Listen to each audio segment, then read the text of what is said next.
Welcome to the Learning Pines YouTube. We hope this video helps. You start by confirming prerequisites, Java JDK installed and Java Home Set, because Android Studio relies on the JDK to build apps. Once done, download the Android Studio installer for your operating system and check available disk space. SDK components can be several gigabytes. Choose an SDK install path now. Using the default location reduces permission and path complexity. Make sure you have a stable internet connection for initial SDK component downloads before launching Android Studio. You continue inside the setup wizard by selecting standard or custom based on need. Standard installs common tools quickly.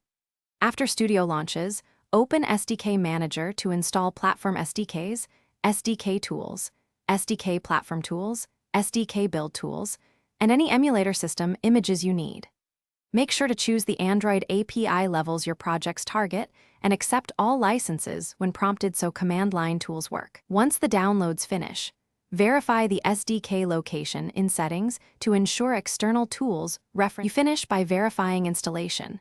Run SDK Manager list or open the SDK Manager GUI to confirm packages.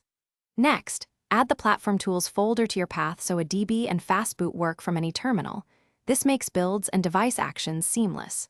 If you plan to use the emulator, ensure hardware virtualization is enabled and Haxum or the appropriate hypervisor is installed because emulators need acceleration. If something breaks, check SDK path permissions and rerun the SDK Manager to reinstall corrupted packages. Thanks for watching. Consider subscribing if we helped you.